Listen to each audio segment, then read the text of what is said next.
Hi everyone, the Gazette has a new name. It's now called Nostalgia USA, and each month it's getting better. A real entertainment experience. And within each issue there will be special pricing on selected oldtimeradiodvd.com collections, only available to our subscribers of the Nostalgia USA. Take advantage today by subscribing at oldtimeradiodvd.com. Nostalgia USA, special pricing. What a combination. Go to oldtimeradiodvd.com today. You'll be glad you did. Let's now join our featured presentation.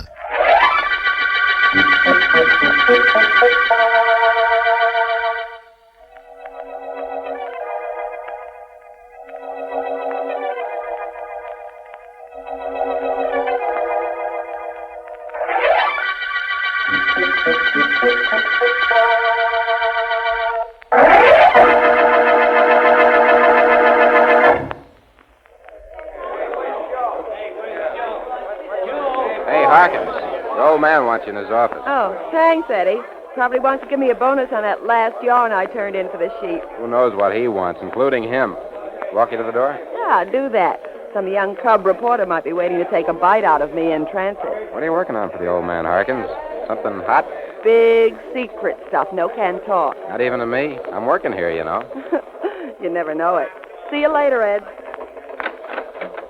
Hi, boss. Oh, come in, Harkins. I got an assignment for you.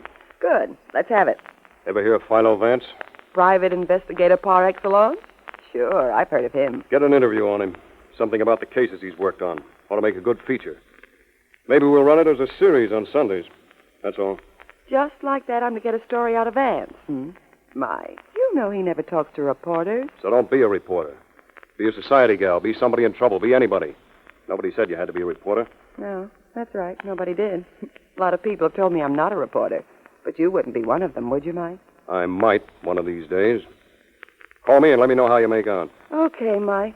Oh, by the way, that yarn I was on this morning. Nothing doing on it. NGNS. No story. What one's that? That thing about the concert pianist, Lillian White, inheriting $500,000. She denies it. She denies it, so there's no story? Maybe I should have sent Henderson. Wait a minute, Mike. Keep your top down. Did dig up something on the white gal. Found out she was once married to a man named Joe McGuff. Mean anything? Not to me. Did you knock out what you have? Yeah, here it is on this paper. Only it isn't much, and you can't use it. But here it is, such as it is. Only I'm telling you now, it's no yarn, it's no nothing. Well, if you got nothing except that she was married to a guy named Joe McGuff, it sure is no story. Okay, leave it and I'll look it over. Go on now. See what you can find out from Philo Vance. I'm on my way. Only from what I've heard of him. I've got an idea he'll find out more about me than I will about him.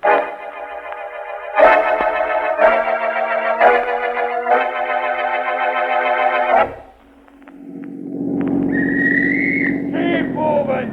Keep moving there! Keep moving! Hey, you, what's the idea of parking in the middle of a busy street? Move that cab out of there before I give you a ticket. Hey, officer, I gotta talk to you. Come here, please. Hurry. Okay, what's with you in that taxi? Officer, look in the back of my cab. There's a girl there. I picked her up in front of the Bulletin office 10 minutes ago. Well, what about it? She's dead. She's been murdered. There's a knife in her heart.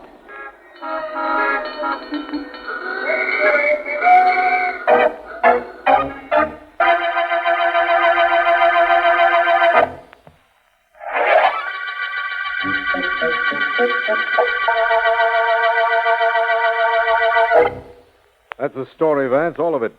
The girl was a reporter on the Bulletin, and she was on her way to interview you when she was murdered. Interview me? That sounds like a very interesting case, Markham. Not to me, it doesn't. If anybody was murdered because they were on their way to interview you, Vance, murder's getting a little too close to home. Perhaps we'll move our home then, Ellen. What does the district attorney think about that? I'm not thinking about anything, Vance, except this girl's murder and the fact that she was on her way here when she was killed. Generally, you're not concerned with the murder until after it happened. That's true, of course. But before I do anything on the girl's murder, I think it might be an idea to quiet my secretary's fear for my safety. Ellen, up until now, I've done a pretty good job of taking care of myself, haven't I? Yes, Vance, you have. But it only takes one mistake to bring your average all the way down to 0. Well, I'll try not to make that mistake. Come on, Markham, let's get going. We'll make the newspaper office our first stop. I don't know a better place to pick up some news.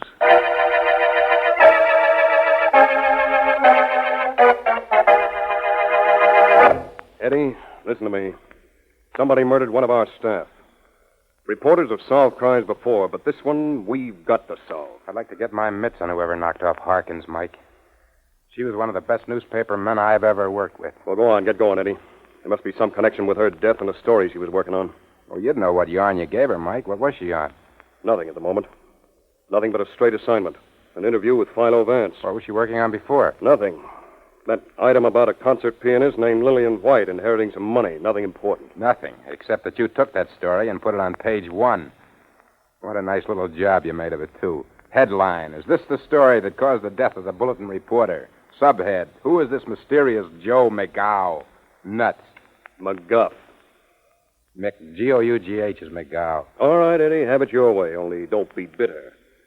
That yarn, treated just that way, will be on page 1 of every paper in the country by morning. They'll all handle the story the same way. It's human interest. Story that wasn't even a story becomes front-page news, only it costs the reporter's life. Maybe I'll turn in my press card. I know how you feel, Eddie, but forget it. Now, listen. How about to the house where the taxi driver lives? The one that picked up Harkins in front of our building. Get him to say something. Whether he saw anybody get in the cab when it stopped for a light. Anything. Okay, Mike, I'm on my way. Only if the cab driver knew anything, he'd have told the cops.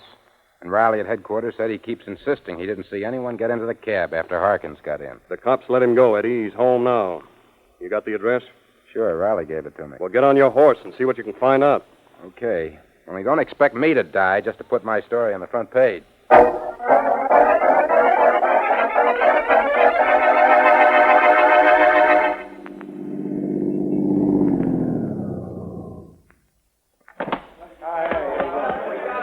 Hi, Johnny. Hi, Eddie. Hey, what is this? Every newspaper man in town waiting to see that taxi driver? Looks like it, don't it? We can't get in, though, Eddie. Cops have been there since I got here. Flash your press card? I could have left it home. Sergeant Heath's in charge. Heath? Yeah. Heath's on homicide. What's he doing here? Well, Harkins' girl's death wasn't any accident, you know. And if you really want to know what Heath is doing, ask him yourself. Here he comes out the door now. Hey, Heath! What'd he say, huh? Did you get anything on it? All right, shut up. Shut up, all of you. Okay, quiet. Hey, Heath, all we want to know is whether that cab driver talked. Did he say he saw anybody get in his cab while he was driving the girl? Yeah, what'd you get from him? I said shut up, and I mean it. The cab driver didn't talk. What's more, he ain't gonna talk. Now or never to nobody. He's dead. What? Yeah, killed the same way as the girl was. We don't know who knocked him off, either.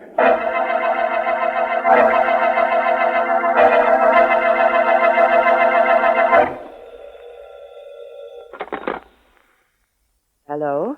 Miss Lillian White, Yes? long distance is calling. I have your party, sir. Go ahead, please. Hello, Lil. Yes. Who is this? This is Joe, Lil. Your darling husband. Remember me? Joe, where are you? What do you want? It don't make hardly any difference where I am.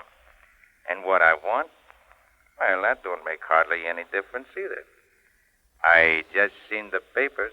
But, Joe, I don't know how that reporter found out that you were my husband. I didn't tell her.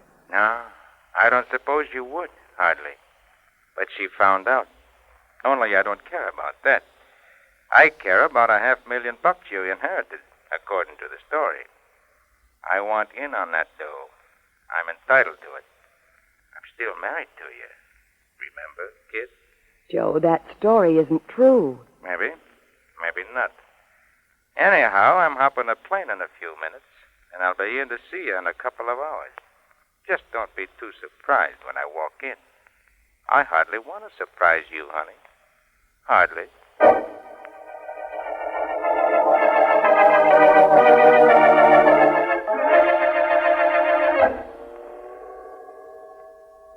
City room's on the 8th floor, gentlemen. Thank you. Well, we're finally on the way to the Bulletin office, Vance. Sorry we were held up. That taxi driver's death didn't help us any, Markham. Apparently, the same person killed Miss Harkins. Find the one murderer, and you solve 2 murders. Sounds like bargain day. You know why the taxi driver was killed? I think so. And I think I know why Miss Harkins was killed, too. Well, I'd say she was killed because of a story she was working on. Someone didn't want that story in print, and if that's true, when we see her editor, we'll find out what she was working on, and we'll have our suspects. The general idea is a possibility. The cab driver's death is pretty easily explained. He probably did see someone in his cab with Miss Harkins, didn't tell the police, but instead figured he'd try a little blackmail. Oh, when will people learn, I wonder? He won't learn anything anymore, I'm afraid. Well, here's the 8th floor. Sitting room straight ahead. Right. You know, Vance, I think this case is going to give us trouble. I just have that feeling. All cases give us trouble, Markham. In every case we ever work on, somebody has committed a murder they've thought out pretty carefully. In their intelligence lies the extent of the trouble they cause us. And I'm sure our murderer this time isn't stupid. And my hunch was correct. Probably. We'll know very shortly, as soon as we know what story Miss Harkins was going to print. Come on in with me. I beg your pardon. Yes. What is it? I'm Philo Vance. This is District Attorney Markham. How are you? Oh, hello. Hello, both of you.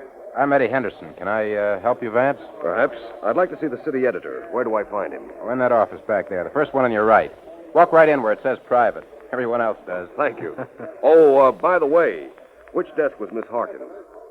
That one there. First one you see. Why? I don't imagine we have to explain why, do we, Mr. Henderson? Oh, no, of course not. I'm sorry. Well, I gotta get this copy to the boy. Excuse me. Why didn't you tell him why we wanted to see Miss Harkins' desk, Markham? A very complicated reason, Vance. You didn't tell me why we wanted to see her. Well, here it is. Now, let me see. Every newspaper writer I ever knew kept a carbon of every piece he wrote. Generally, in the top drawer. Miss Harkins was no exception, apparently. There are her carbons. I'm going to take a look at the last few, just for luck. Nothing on the first one except a note to interview me. We knew about that. Yes, of course. This one? Lillian White denied today that she had inherited $500,000, although the Bulletin learned from authoritative sources that she had. Miss White, famous concert pianist, was the wife of Joe McGuff. Have you hear of him, Markham? McGuff. How do you spell it, Vance? M-C-G-U-F-F. Know him? I'm not sure. Well, Markham, that's the unfinished story every paper in America carried as the last item Miss Harkins wrote. That's the story her killer didn't want finished, I imagine, eh? Perhaps. Then again, perhaps not. I'll just borrow this carbon. Now let's see our friend, the city editor. Oh, his name is Abbott. Mike Abbott, though that doesn't tell us anything, of course. It isn't his name, I expect, will tell us anything. I'm hoping that he will.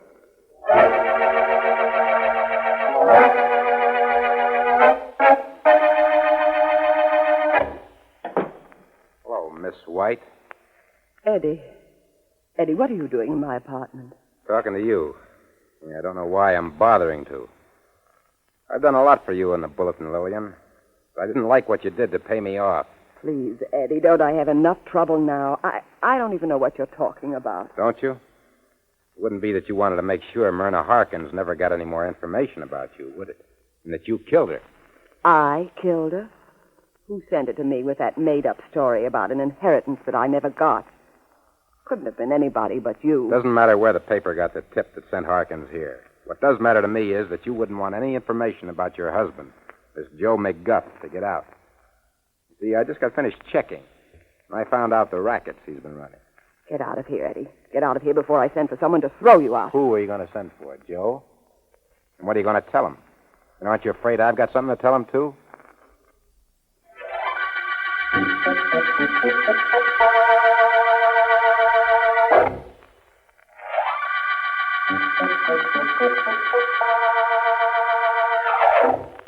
This is District Attorney Markham.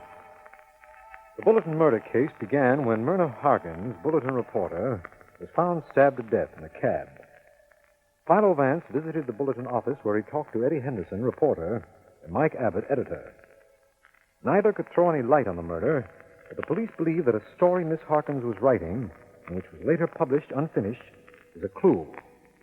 It concerns a concert pianist named Lillian White and her secret and up till now missing husband, Joe McGuff.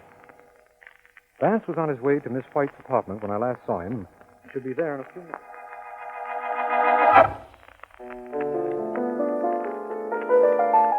What's the matter, Lily? You don't seem hardly glad to see me at all. Hardly. Go away, Joe. Go back where you came from. I hopped the plane just to look at you, Lily. So stop playing that piano. I want to look at you and that $500,000. There is no $500,000, Joe. I don't know where the newspaper ever thought I inherited anything. I didn't. Believe me, I didn't. Maybe not. Anyhow, I'm going to stick around town here to make sure. Hey, that newspaper dame that wrote that story. She's the one got herself killed. That wouldn't hardly be anything you did, Lily. Joe, you don't know what you're saying. No? Well, maybe not. Hey, Lil, I've been away a couple of years. I was coming back about this time anyhow to take care of a guy. You wouldn't hardly know nobody named Gregory, would you? Bill Gregory? No. No, I never heard of him, and I wish I'd never heard of you. I like you too, Lily lady. Only I don't hardly like the way you talk to me. Somebody calling on you, Lily? I don't know. I'm not expecting anyone. Might be the police. They've been here almost all the time since that story appeared. Okay, Lily. If it's the cops, I'll get out the back way. I gotta take care of you. And that Gregory guy. Only it's two different ways of taking care. Be seeing you, Lily. I'm coming. Just a moment. Yes? Miss White, I'm Philo Vance. May I come in? Yes. Yes, of course. Your company left in a hurry, I presume. I didn't scare him off, did I? How did you know there had been somebody here? Oh, please, Miss White. Don't expect any Sherlock Holmes explanation such as a rubber heel mark on your rug or a burning cigar left carelessly behind. I merely heard voices from outside. Oh, magnificent piano, this. What do you want, Mr. Vance? Well, under any other circumstances, I'd want to hear you play. But right at the moment, I'd like to know about a man named Joe McGuff. What the papers printed about him was true. He's my husband. McGuff, eh? M-C-G-O-U-G-H? Yes. Then the papers had the spelling right. I wondered. By the way, it wasn't he who was here a little while back, was it? Yes, it was. He left the back way. He thought you might be the police. Oh? What's his allergy to police, Miss White? I don't know what he's been doing. He's been away for 5 years. All I do know is that right now he's looking for a man named Gregory. He's been away 5 years, and Miss Harkins found out about you and him? She came to interview me when I was out. My maid let her in, and she was alone here in the apartment. She might have come across my marriage license, correspondence, anything. They did say she was a good reporter. Miss White, have you any idea where I can see Joe McGuff? No. No, I don't. I haven't either. But I'll find him. You may be unhappy to learn.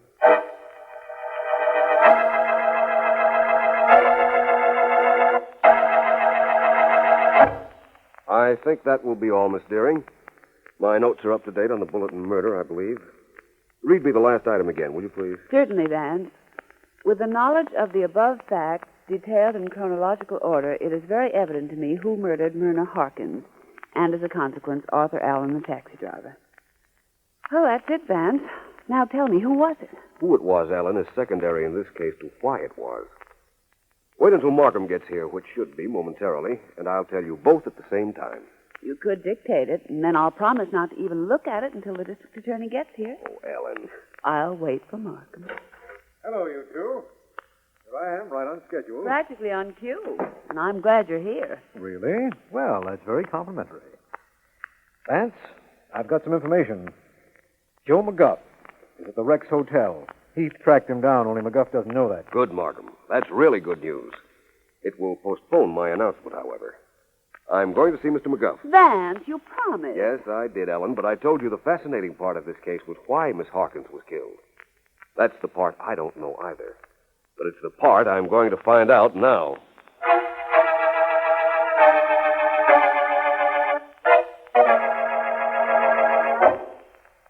I could kick you out of here, Vance. You could hardly blame me for that, could you? Hardly. No, I couldn't. You don't seem surprised that I found you, Mr. McGuff. I heard of you, Vance. I ain't surprised at nothing you do. Then it won't disturb you too much to know that I can find a certain man named Gregory for you. Gregory. You know where he is? I think so. Maybe you're thinking ain't so good. Maybe you talk faster than you know. What does he look like? About 45, gray hair parted on the side, big fellow, big hands. And big bluff. Okay, Vance, you know him. Where is he? First, what do you have against Mr. Gregory? A beef, that's what I have. And he knows I got that beef. And he knows that one day I was going to come and take it out on him. The hard way. So he's afraid of you. He's been afraid of me for 5 years, ever since he crossed me. And every day of those 5 years, he ain't hardly slept, on account of he knew I'd get him. You think not? Hardly. Joe, I'm going to do more than just tell you where Gregory is and what name he's using. I'm going to deliver him to you. How'd you like that? How'd I like it? With bells on, my coat off, and my sleeves rolled up. That's how I'd like it.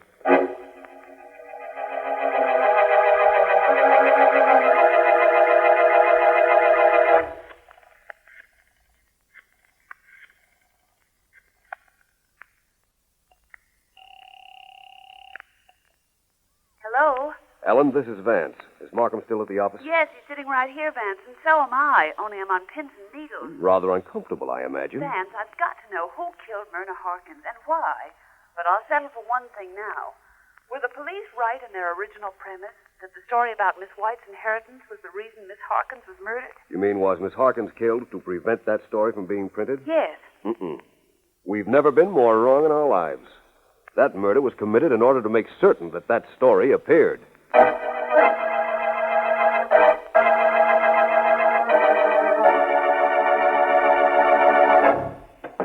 Good evening, Mr. Abbott. Huh? Oh, hello, Vance. Where's your star reporter, Mr. Abbott? Mr. Eddie Henderson, I believe his name is? He's out in the city room. You want him? Yes, as soon as I check some facts with you. Yeah? Check away. Mr. Abbott, Myrna Harkins' last story would never have been printed if she hadn't been murdered. Isn't that so? You mean it was no story the way she wrote it? That's right. Suppose it was important to somebody that that story appear not only in your paper, but nationally. It would be impossible unless the person who wrote it suddenly became important. You know, Abbott, I think... Hey, Chief. Oh, come in, Henderson. We were talking about you a while ago. Sergeant Heath. Yeah, Vance? Please come in with Mr. Henderson and stay close to him, will you? Sure, Vance. Anything you say. Come on, Henderson. Vance wants you. What do you want with me, Vance? Eddie, Mr. Vance thinks you had something to do with Myrna Harkins' death. He does. Well, isn't that nice? Now, don't get tough with Vance, or I'll rap you one. Thank you, Sergeant. Don't mention it. Henderson, you knew nobody would print the Lillian White inheritance story the way she wrote it. So you killed her to make sure it would appear.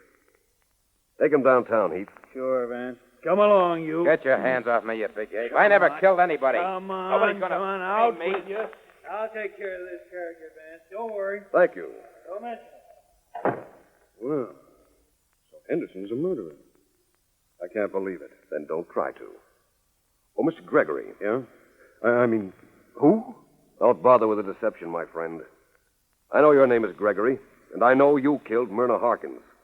That little byplay with Henderson just now was to throw you off your guard so you'd answer to the name of Gregory. Well, what does that prove? A lot of things. You said whoever killed Harkins did it so her story would get in the paper. Well, I'm the editor. I could have used that story if I'd wanted to. And what's this Mr. Gregory business about? You're Gregory, all right. I described you to Joe McGuff. McGuff? That's right. And it's right that you could have published Miss Harkins' story in your own paper. But that wasn't any good. You had to have a story that would break nationally, so no matter where McGuff was, he'd see it and come back here. I wanted him back here, whoever he is? Most certainly. That was your intention when you first dreamed up the inheritance story for Miss Harkins to work on. You had the whole thing planned then. Let her write the denial. Then you were to kill her, and her last story would then be page one news all over the country. You wanted McGuff back here so you could kill him before he got you. Heath. Heath. Here I am, Vance. I take this guy downtown? Please. He's one of the lowest murderers I've ever met. Killing an innocent girl just as a means to bring somebody here where he could get his hands on him. Harkins innocent? That's how much you know. She knew all about me. The same things that McGuff knew. She'd been blackmailing me for years. Hey, Vance. Vance, tell me. I gotta know something. Where did I make my mistake? You were too good a newspaperman, Gregory. Too good a newspaperman, but not too good a murderer.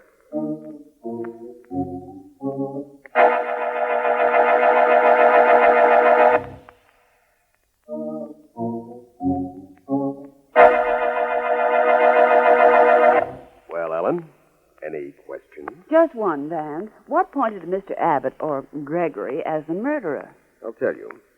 When Myrna Harkins wrote the story of Lillian White's alleged inheritance, she spelled McGuff M-C-G-U-F-F. Yes. Her editor, who'd sent her on the story in the first place, knew the correct spelling was M-C-G-O-U-G-H. So he changed her copy accordingly. Oh, I get it. And actually, he'd have no way of knowing the right spelling unless he knew McGuff. Correct. He had to change the story to be sure it came to the attention of the right McGuff. Quite simple, isn't it? It always is after you explain it. Vance, you're so wonderful. You solved this one, and it was a pretty tough package. Well, let's not discuss packages, Ellen. Let's understand only that this is the end of the Bulletin murder case.